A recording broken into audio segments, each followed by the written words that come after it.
7 uma uJesu efika bambake ngoba sengiya ngasepheleni uma uJesu efika eqala ukuvusa abafile waqala ngendodana yomfelokazi Luke chapter 7 usazoizwa ke manje le ndaba Luke chapter 7 from verse 11 ndodana yomfelokazi waphinde wavusa indodakazi yendoda eyayikade ime kahle uJairo Steve indodakazi yakhe wayivusa nayo isifile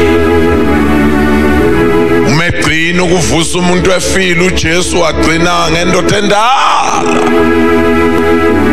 ogama layo uLazaru Mari Bible limnandi nethi ukuthi aningizwa nje sanibonani masowethe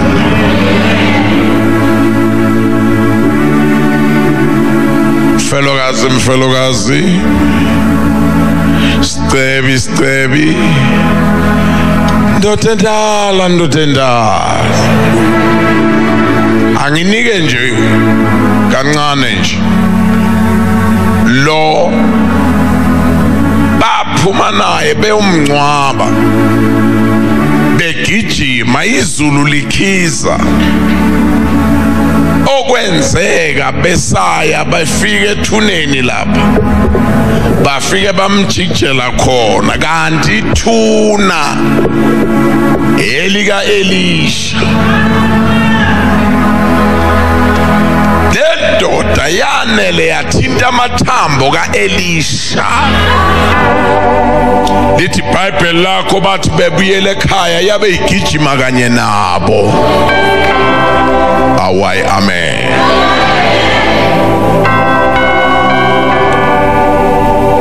bengakuchaza nje okuningi kodwa ngenxa yesikhathi sami hlengiwe ngivumele ngiyibeke le ndoda yavuswa uJesu hayi leyo na uNkulunkulu wenza umhlolo la seyiphakathi eboxini kuyiwe emathuneni seyiphumile ekhaya ngiyambona uRabayi ehamba phambili ehola umncwabo phakathi kwekhaya nethuna hey wathola inhlanhla lomfana engakafika ethuneni kwaqhamuka uJesu awu inhlanhla engakafiki qedela kwaqhamuka uJesu wayengezanga ukuzo-attend umncwabo waqhamuka waphambana nomncwabo nyambona uRabayi ehamba phambili efunda angazi wayefunda liphi imfundisi ivesi ngoba uJesu wayengakafi kodwa yena wayefunda noma uJesu angakafi mhlawumbe angazi alisho neBhayibheli sanibonane mhlambe wayephethe lodwa nje uNkulunkulu bephile uNkulunkulu uthathile malibonga igama waqhamuka uJesu wastop umncwabo stop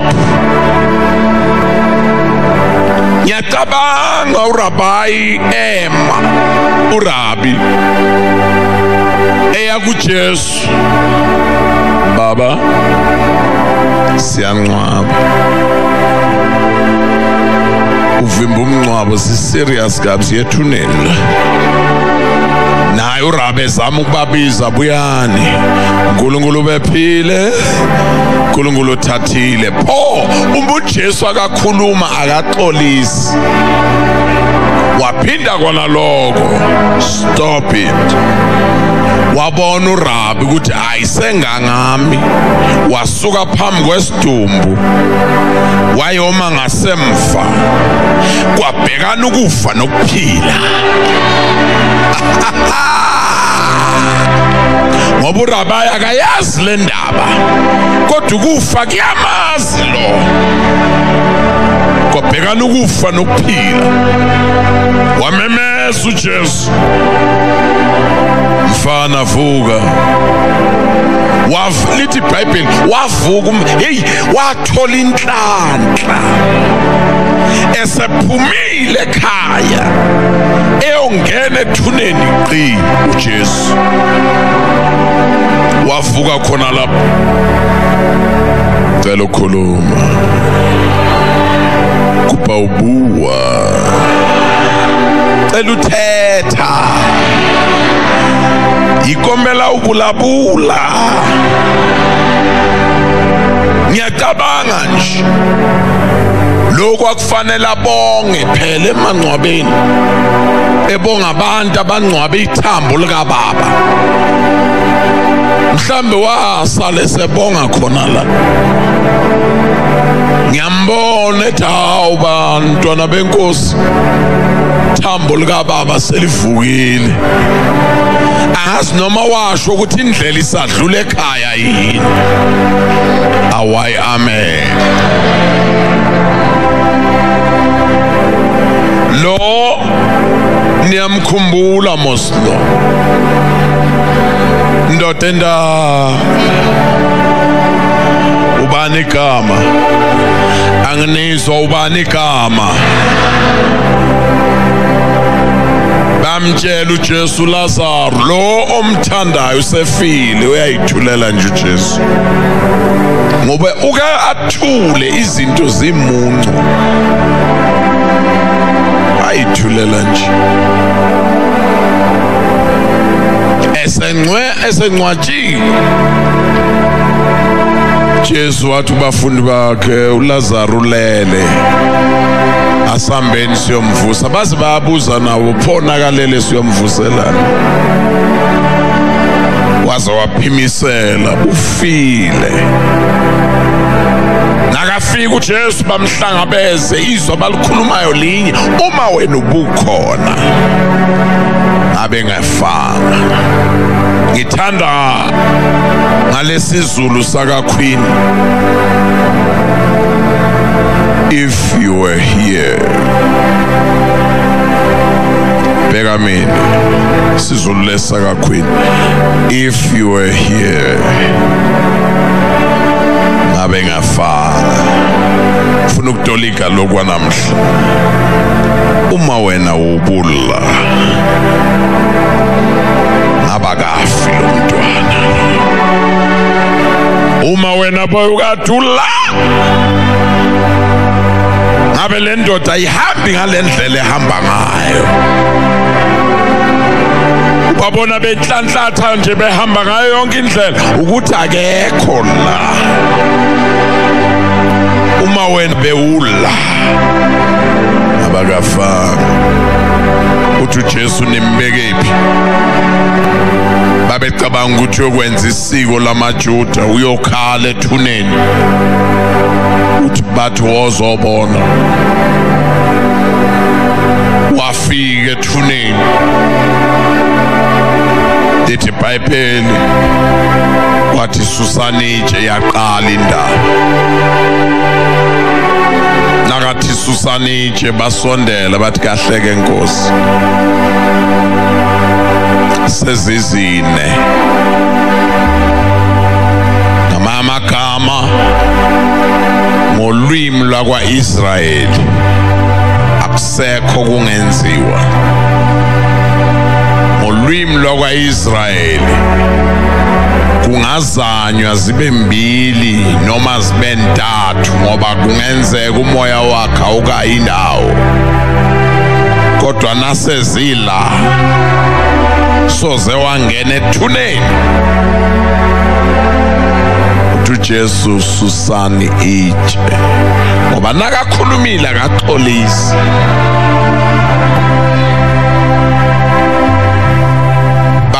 besusitshe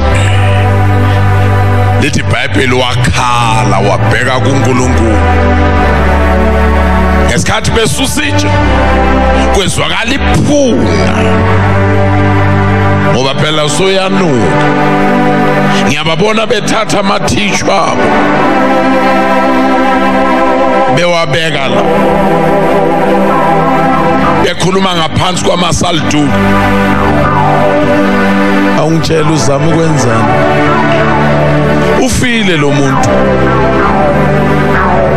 nakakhala bakhuluma bona futhi phansi kwamaduku awubheke ukumthanda kwakhe kodwa sawuthini ufile lo muntu indaba yasuke yonakala nasathu Jesu Lazaru awu amen phuma amen kwathi ngambize ngegama uma bewathi nje vuka izwi lakhe beliyovusa nabantu abaronga abalelela ngoba izwi lakhe linamandla liyakuvusa okufileyo Lazaru wena wedwa phuma nako kungimangazayo Lazaru waphuma eboshiwe ngoba izwi lakhe likwazi ukukhipha umuntu eboshiwe uyabona ukuthi bakhona abantu ababoshiwe behamba nangu Lazaru uboshiwe kodwa uyaphuma uyahamba mara uboshiwe nasalapha usethu Jesu mthululeni awu amen kwangathi preach ngiphinde ngithi teach awu amen Nkosi yami angiyeke